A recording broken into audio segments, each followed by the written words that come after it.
Namo tassa bhagavato arahato samma sambuddhassa. Hello, this is Lal from puredhamma.net. Many people believe that just living a moral life or cultivating sila is enough to attain nibbana or permanent happiness. That idea itself is a micchaditthi or a wrong view. That idea is also called Silabbata Paramasa and is one of the Sangyojana removed at the Sotapanna stage.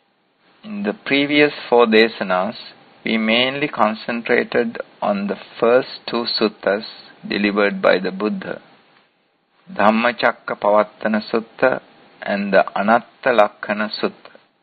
Here we will also discuss a couple more, including the Mahachattārisika Sutta, which really emphasizes the need to go beyond sila and to cultivate panya or wisdom by comprehending tilakkana.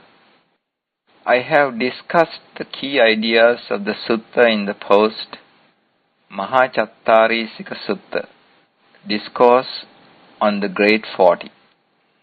Here we will discuss more details and also its connection to tilakkana. There are 40 factors discussed in the sutta. 20 of those contribute to paths that lead to bad outcomes and bad rebirths. Then there are 10 factors that will lead to good rebirths. Finally, there are 10 more factors that will lead to nibbana. So those are the 40 factors discussed in the sutta. One may wonder why there are 10 factors or 10 steps to nibbana, since we talk about the eightfold path all the time. Samma ditti, samma sankappa, samma vacha, samma kammanta, samma ajiva, samma vayama, samma sati and samma samadhi. The eightfold path is for those who are working on attaining nibbana.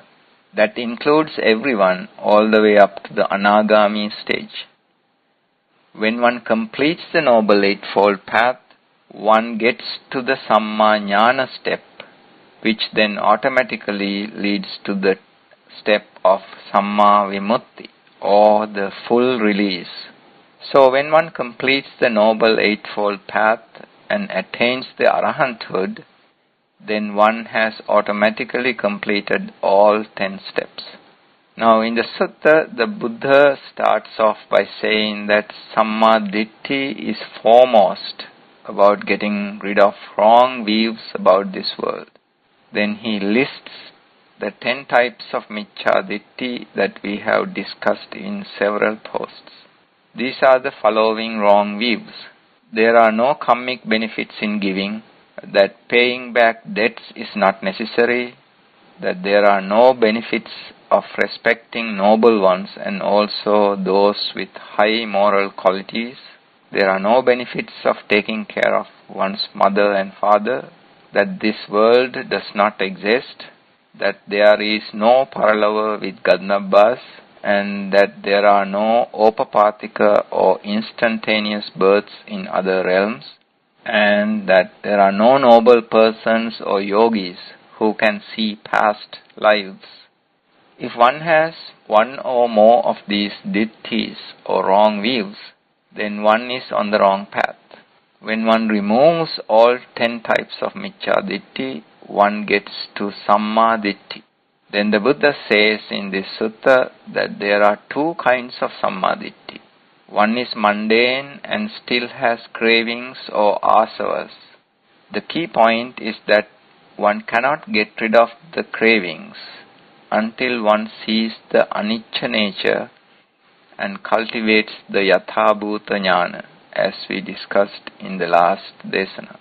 Therefore, the noble version of sammaditthi is free of cravings and does not have any sanya vipallasa. And that is the first factor in the Noble Eightfold Path. Without the right vision or sammaditthi, one cannot start on the noble path. one has to see the unfruitful nature of worldly things and that they cannot bring a permanent happiness in the long term. So the Buddha specifically says, one who has Samma Ditti of the first kind, or the one still with cravings, has removed the 10 types of Miccha Ditti. So both types of people with Samma Ditti have removed the 10 types of Miccha Ditti. But the Buddha says that the ones on the mundane path still have cravings, and therefore their meritorious deeds are contaminated by those cravings. Even if they are not aware of that, they do not have the anicca sanya. But those who are on the noble path have gained wisdom or panya by seeing tilakkana, and therefore they are on the way to lose all types of cravings. An important clue for the difference between the two types of good paths comes when discussing the two types of Samma Vacha and the two types of Samma Kammanta in that sutta. There are 4 akusala done by the speech: lying, slandering, harsh speech, and empty talk or gossiping. These are called Vachi Duccharita in Pali, which can be translated as immoral speech. So the important point here is that in the Chattarika Sutta, the Buddha says, one is on the mundane eightfold path when one makes a determination to stay away from such immoral speech, or Vachi Duccharita. The exact verse from that sutta is, Katamancha bhikkhave samma vacha sāsava punabbhāgya upadivepakkhā musavādā veramani pisunāya vāchāya veramani parusāya vāchāya veramani sampappalāya veramani ayam bhikkhave samma vacha sāsava punabbhāgya upadivepakkhā. In English it says, what bhikkhus is right speech that is affected by cravings but are still meritorious: abstinence from false speech, abstinence from slandering, abstinence from harsh speech, abstinence from gossip or empty speech. That bhikkhus is right speech that is meritorious but has hidden cravings. So what is the difference in the Noble Eightfold Path? Again from the Sutta, Buddha says, Katamancha bhikkhave samma vacha arya anasava lokuttara magganga yachako bhikkhave arya chittassa anasava chittassa arya magga samangino arya maggang bhaviyatho chatuhi vachi duccharitehi Arati virati pativirati veramani ayam bhikkhave samma vacha arya anasava lokuttara magganga. So in English that says, what bhikkhus is right speech that is noble, pure and supermundane, a factor of the noble path. And these are the English translation of the Pali words: not liking, staying away from, will not do with any attachments, and abstinence from the 4 kinds of verbal misconduct by one whose thoughts are noble, whose mind is losing cravings, and therefore is on the noble path. That is right speech, that is noble, and that is a factor of the noble path. This is a key point that most translators miss. They of course translate the Pali words but fail to understand the significance of those Pali words. The key Pali words in the above verse are Arati, Virati, Pativirati and Veramani. Rati in Pali and Sinhala means something like liking or craving.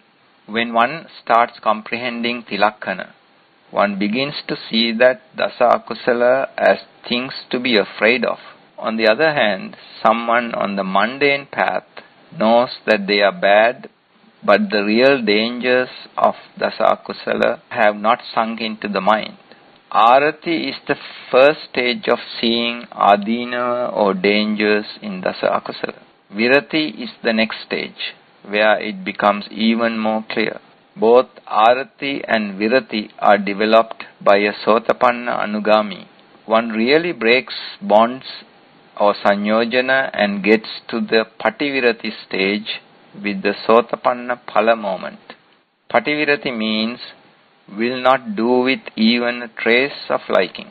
For example, the non-killing precept followed by a Sotapanna is Panatipata Pativirato Hoti, or I will not take a life with even a trace of liking. Therefore, the comprehension of Tilakkana, the cultivation of the Sotapanna Anugami stage, and then the transition to the Sotapanna stage is a gradual process. Some people get there faster than others. The Veramani stage is the one achieved by an Arahant, and at that stage there is absolutely no possibility of taking a life intentionally. This is why even though a Sotapanna is extremely unlikely to take a human life, it is not ruled out.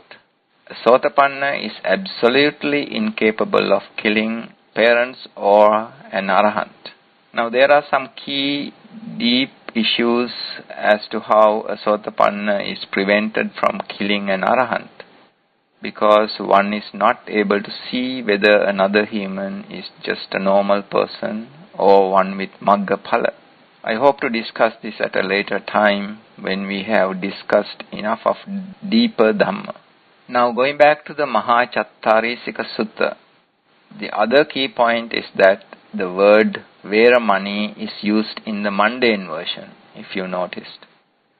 What this implies is that one makes a determination to be like an Arahant one day in the future, to give up immoral speech completely and without a trace someday in the future. Now, after discussing the two versions of Samma Vacha, the Sutta discusses the differences between Samma Kammanta for the mundane and the Noble Eightfold Paths. The differences are the same as those for the Samma Vacha, whether one has comprehension of Tilakkana or not. At any of the 8 steps, the difference between the mundane and noble paths is one's mindset, whether one has the Anicca Sanya, Dukkha Sanya and Anatta Sanya. Sometimes Buddha talks about Asubha Sanya as well. So there can be more than 3 characteristics. If you include Asubha Sanya, that makes it 4. Key point is that one on the mundane path has not removed any of these Sanya Vipallasa. We talked about the Sanya Vipallasa in the 3rd Desana, I believe. So the differences between the mundane Eightfold Path and the Noble Eightfold Path are made clear in the discussion of Samma Vacha and Samma Kammanta in this sutta. But the differences in other steps are along the same lines. Now we will change tracks and talk about another important issue. There are 2 key verses that are mentioned in many suttas. One is Uppada Vayattena Anicca and the other is Yankinchi Samudaya Dhammang Sabbantang Nirodha Dhammang. Many translators analyze these 2 verses to give similar meanings. With the background that we have established, we can now see the difference between these 2 verses. In the 4th Desana, we discussed the verse Pada Vayattena Anicca. It describes the nature of a Sankata. Each Sankata that arises will be destroyed, and that is one aspect of the Anicca nature. Nothing in this world is forever. On the other hand, the verse Yankinchi Samudaya Dhammang Sabbantang Nirodha Dhammang has an entirely different meaning. That verse describes how to stop those unstable and unpredictable Sankata from arising in the first place. The correct translation of the verse Yankinchi samudaya dhammang sabbantang nirodha dhammang is whatever dhamma that arises in the world can be stopped from arising. In the previous desana, we learned that we create the seeds for our own future lives by our own abhisankara. These abhisankara lead to the establishment of vijnana in the kamma bhava. Now this is a fancy way of saying that kamma bija that can give rise to future bhava or existences and therefore future births are created by our own abhisankara in our minds. It is important to understand the true meanings of key Pali words like sanya, vijnana and sankhara, etc. Dhamma with a long A is another important word, which means the same as kamma bija. These key concepts were discussed in the first few desanas in this series and are also discussed in detail in latter subsections of the Living Dhamma section. As we know, abhisankhara are three types: manosankhara, vachi sankhara and kaya sankhara. With those, we automatically think and then consciously think and speak and also do things with our physical bodies. So it is important to realize that any type of sankhara arise in our minds. We, or more accurately our gandhabhas or mental bodies, just use the physical body in order to speak out and also to do things with the physical bodies.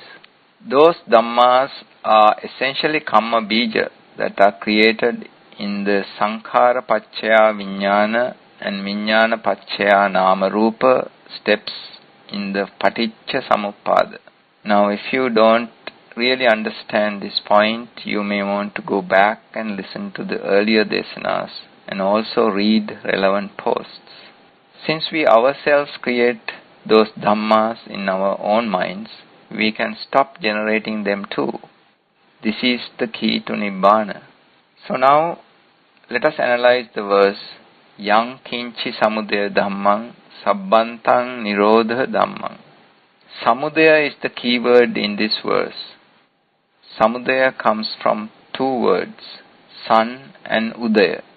As we know, sun is a key word in Buddha Dhamma, which are basically defilements in our minds. Lobha, dosa, moha. Udaya means to arise. Therefore, sun udaya, which rhymes as samudaya, means that arises due to sun. Therefore, samudaya dhamma means dhamma that arise due to sun. So these samudaya dhamma are the kamma bija that arise in our minds due to our own defilements or sun. In other words, our own sankhara give rise to these kamma bija. Let me repeat this all important point. Our own sankhara give rise to these kamma bija, which in turn give rise to future rebirths. Now the next part of the verse is sabbantang nirodha dhammang, which means all those dhamma can be stopped from arising. Since we create our own kamma bija, we can also stop them from arising in the first place. So let me repeat the translation of the complete verse now. Whatever dhamma or kamma bija that arise, they arise due to our own sun or defilements or lobha, dosa, moha. Therefore, we can stop them from arising. You may want to hit the pause button and let this idea sink in. Whatever dhamma or kamma bija that arise, they arise due to our own sun. Therefore, we can stop them from arising. This is the Buddha's solution to the problem of suffering. As long as we keep fueling the rebirth process by generating kamma seeds for future lives, our suffering will continue. Dhamma here are the kamma bija or vijnana established in the kamma bhava via our abhisankhara. This is very important to understand. So we will discuss this in a bit more detail. Let us take some example that we took in the last desana to analyze this situation. As we discussed, a large oak tree will not arise unless there was a seed in the first place. Now we see that when one attains the arahanthood, one stops making new kamma bija or seeds for future births. Just like an oak tree will not arise without a seed, we will not have a future rebirth in any of the 31 realms if corresponding kamma bija are not present. However, even an arahant will have kamma bija that were created before attaining the arahanthood. So how is it that those kamma bija do not give rise to rebirths? The key is that there must be suitable conditions that need to be satisfied for those kamma bija to germinate, so to speak. Again, we can use the seed analogy to clarify this second aspect also. We can keep a seed without even germinating for thousands of years in a cool, dry place. However, if we take that seed and plant it in the ground and provide water and sunlight, then it will germinate and grow to become a tree. Even though an arahant will not produce any more kamma seeds or kamma bija, he or she would have existing kamma bija created previously in the life and also in previous lives. Those old seeds, in principle, can give rise to new births. However, just like a seed will not give rise to a tree unless suitable conditions are present, all those existing kamma bija will not give rise to new births for an arahant, because suitable conditions will not appear for them to germinate, so to speak. When one attains the arahanthood, two things happen. One will not generate any more kamma seeds or kamma bija. That is the first thing. The second thing is that one will not let an existing kamma bija to germinate and to give rise to a new birth. For example, Angulimala killed almost 1,000 people. Then within a couple of weeks, he became an arahant. So all those kamma bija were there, and probably millions of other kamma bija from previous lives as well.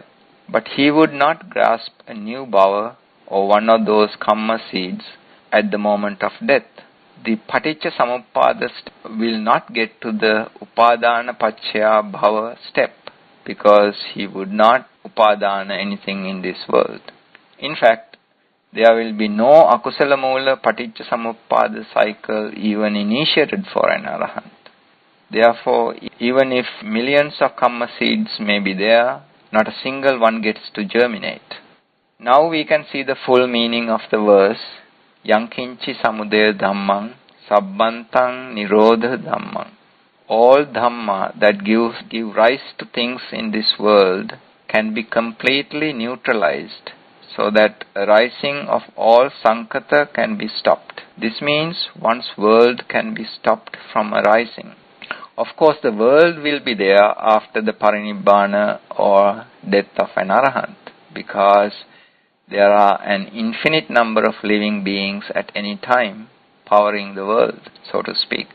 However, that suffering-filled world would not exist for that arahant after the death or parinibbana. So we can see how interconsistent Buddha Dhamma is. It is a pleasure to be able to explain each of these wisdom-filled verses from various suttas. However, one must be familiar with the fundamental concepts to be able to figure out these deep meanings. In order to fully understand what we discussed above, one must have a good idea about Dhamma with a long A, which are really Kamma Bija. This was briefly discussed in the Desana number 2. Let us talk about it a little bit more just to make sure. By the way, it is also a good idea to read the post, What are Dhamma? A deeper analysis. What are those things in this world that we crave for? All of them can be lumped into one category called the Rupa. So let us discuss this Rupa in order to get a deeper understanding. Now, Rupa are not merely objects that we see. Those that we can see are called Rupa Rupa, or Varna Rupa, to separate from other types of Rupa. They are things made of solid matter. They are people, trees, mountains, etc. that we see with our eyes. Seeing of Rupa is called Chakku Vijnana in Pali. Those types of Rupa we can also touch with our bodies. This touching sensation is of course different from the seeing sensation. Even though our touching sensation is not able to identify the object as clearly as the seeing of sensation, it is a totally different sensation.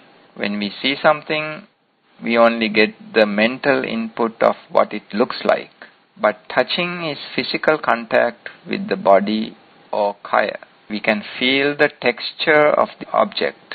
We may generate a good feeling when we touch a soft cloth, but it is painful to come into contact with the tip of a needle.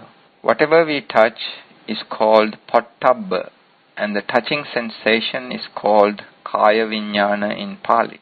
Then we can also touch such material things with our tongue and taste them.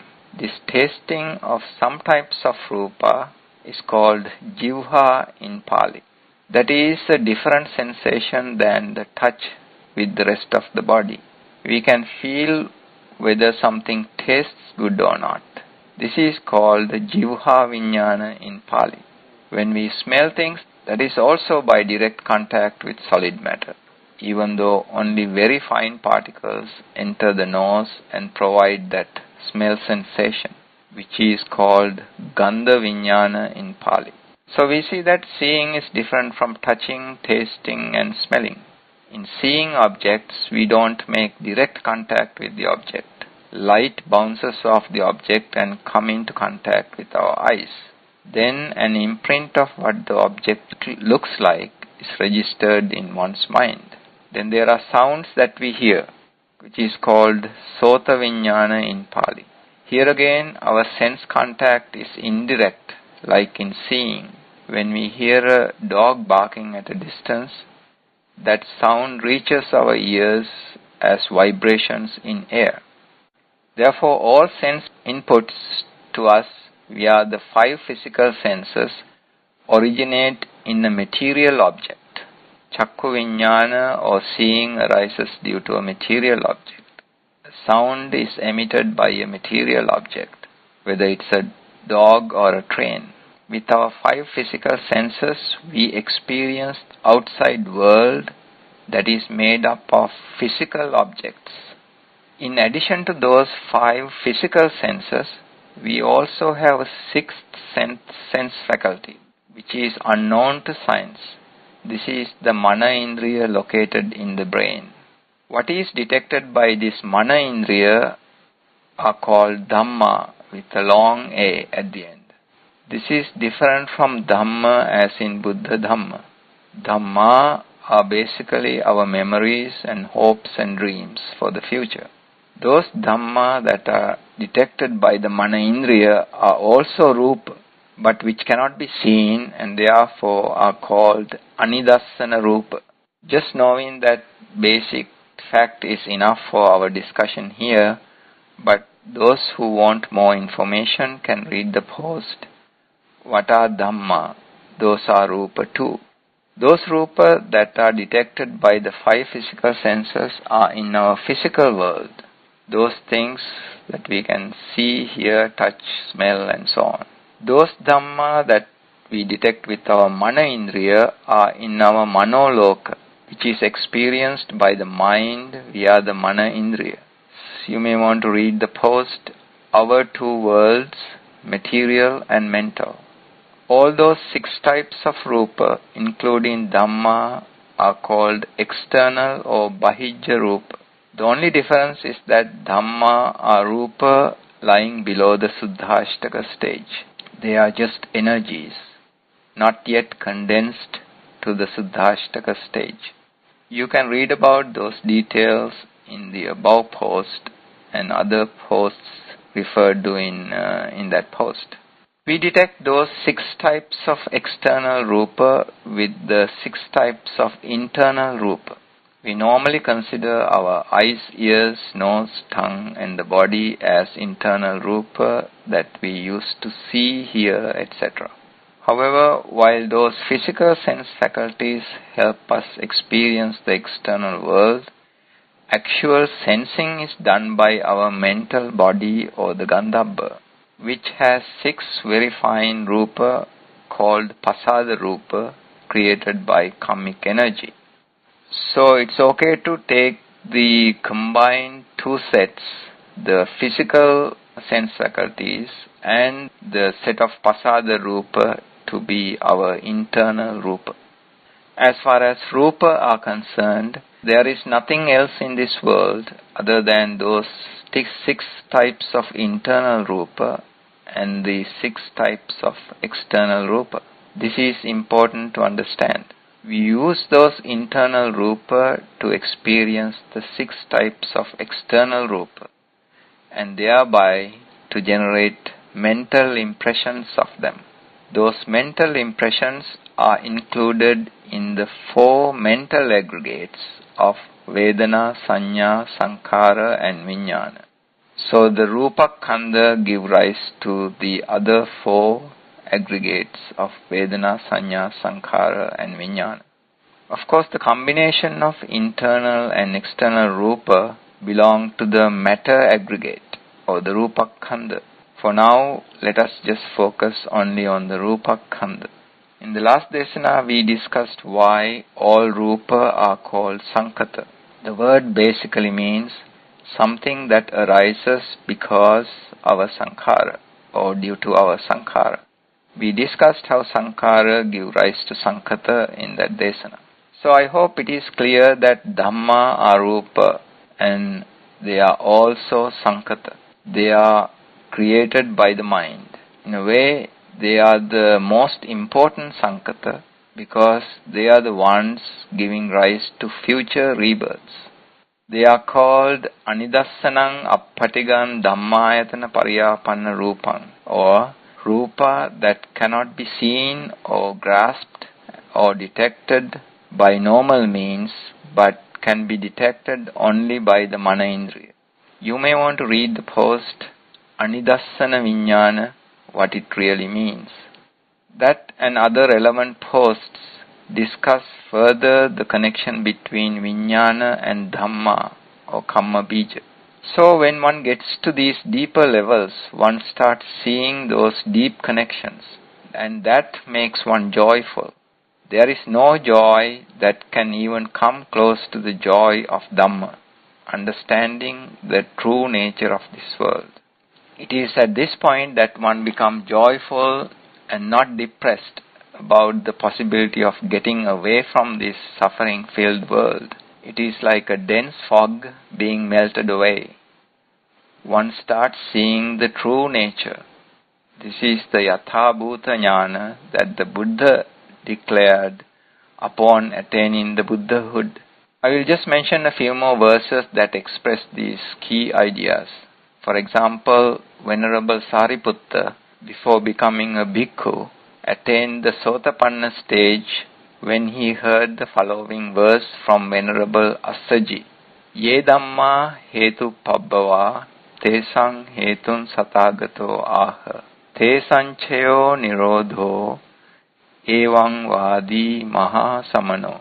When we translate that, it reads, those Dhamma that give rise to rebirth or punabhava arise due to causes, and these causes the Tathagata or the Buddha has explained as the 3 sons, Lobha, Dosa, Moha. He has also explained how to stop them from arising. So that is the meaning of that verse. You may want to think about this verse and see whether it's possible to see this meaning in that verse. We can discuss this in the discussion forum. In particular, the word Hetu Pabbava has a deep meaning. It comes from 3 words, Hetu, Pa, and Bhava. Hetu means causes, Pa means repeated, and Bhava, of course, means existence. So that single word means causes for future existences. This was also discussed in the post Pabhassara Chitta, radiant mind, and Bhavanga. Then there is the following popular verse too. Imasmin sati idam hoti, imassa uppada idam uppajjati. Imasmin asati idam nahoti, imassa nirodha idam nirujjati. Again, we can discuss this and any other related verses at the discussion forum if anyone is interested. We have discussed the required fundamental concepts in this set of desanas. I also want to mention that a systematic progression to deeper aspects of Dhamma is presented at the Living Dhamma section. Those posts refer to other sections at the website for additional details. The last subsection on Nama and Rupa to Nama Rupa is at the deepest level. If anyone has unresolved questions, they can refer to that section, and of course we can also discuss at the discussion forum. Now, there are even more deeper explanations of the anicca nature, and those we can discuss at a later time. For example, in the Girimananda Sutta, the Buddha asks Venerable Ananda the question, Katamancha Ananda Sabba Sankharesu Anicca Sanya, or Ananda, what is the correct perception or Anicca Sanya about all types of Sankhara? Then the Buddha provides the answer. Idha Ananda Bhikkhu Sabba Sankharesu Attiyati Harayati Jigucchati. Ayam Vucchati Ananda Sabba Sankharesu Anicca Sanya. Translated, it says, Ananda, all sankhara are like meatless bones without substance to be rejected like urine and feces. That is, Ananda, how one should perceive all types of sankhara. So the Buddha compared all types of sankhara as being useless, without any profit, and even more, to be discarded like urine and feces. However, it is not possible for one to really grasp this deeper aspect of anicca nature until one gets closer to the anagami stage. Until then, we all have the sanya vipallasa, that at least some sankhara can lead to happiness. We have discussed sanya vipallasa in the third desana. So we may discuss this deeper aspect expressed in the Girimananda Sutta at a later time. It is not needed for the Sotapanna stage. This concludes the initial set of 5 desanas on Tilakkana. May the blessings of the Buddha, Dhamma and the Sangha be with you always.